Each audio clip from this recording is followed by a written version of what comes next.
So in this segment, I just want to give some little perspective in terms of how civil society organizations have been campaigning in the landscape for campaigning, at least using the context in which I am in. And one of the key and critical factors around the campaign landscape is the agenda setting. And what I've realized is that we need to be very aware of who sets the agenda when we want to run a campaign. This is very important because the people that are on the ground will inform an organic campaign, organic voices, sustainable campaign. So many instances I have seen that the agenda may be set elsewhere. It could be in our offices as civil society organization leaders or civic space leaders that we set the agenda and we never really connect with the communities. So it is important. We spoke about the focus groups that we had to run. We spoke about, public appearances that we had to allow and ensure that the people that are on the ground had, so they could set their own agenda.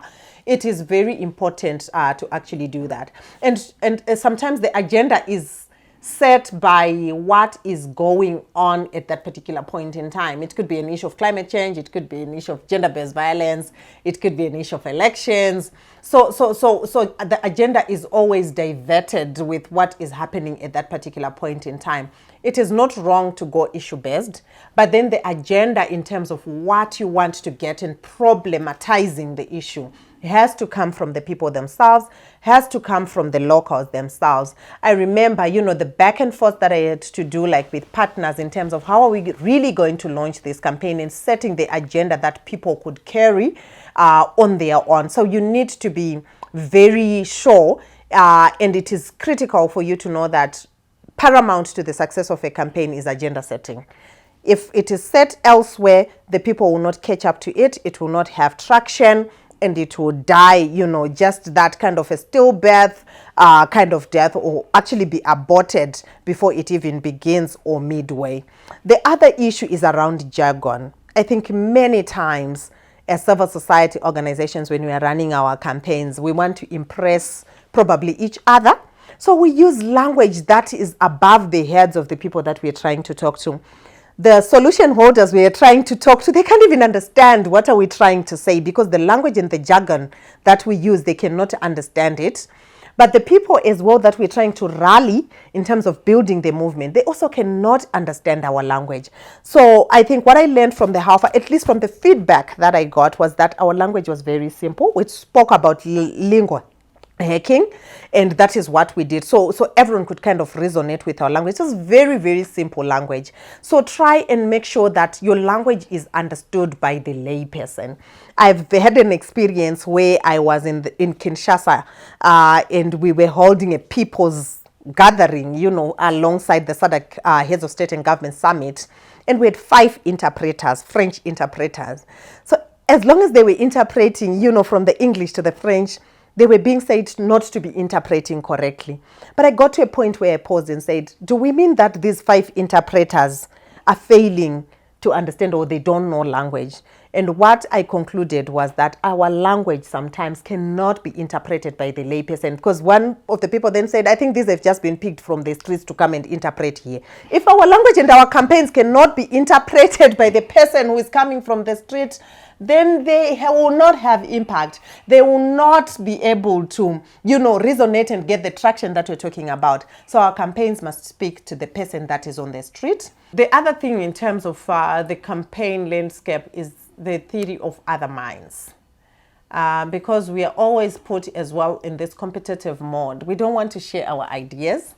We don't want to seek to understand other narratives.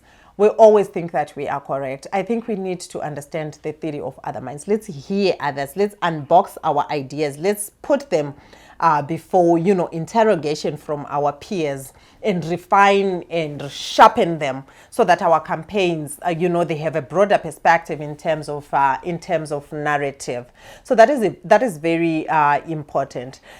You also have to study what successful campaigns actually did right in the past and figure out why. I think they are successful campaigns, and we spoke of some of them that had so much potential. And I think you can learn a lot from, you don't have to reinvent the wheel. I don't think that we ever reinvented the wheel. We had to make use of what had been used before, resharpen it, refine it, and relaunch it and give it to the people to run with. And I think that is very, very important. And as we also look at it, we have to understand the complexities of running particularly governance, human rights, accountability campaigns in the context that we are in. There's so many dynamics around shrinking civic and democratic space. So you need to understand those, and those will inform you in terms of where you have to run your campaign, how you have to message, how you also have to build security and safety mechanisms, because it is important. You do not want to risk your lives for it. So you need to understand the dynamics of running campaigns around accountability, and reading as well in the global environment is important. When we launched How Far, I think the Frontline Defenders had actually launched their report in terms of the onslaught of human rights defenders in the accountability sector. So you have to know the dangers that comes with it. But in all of it, I think the bigger picture is more important, and you have to run with it. And complexities always have to be navigated either by diffusing security and threats and decentralizing them until you get to your answers.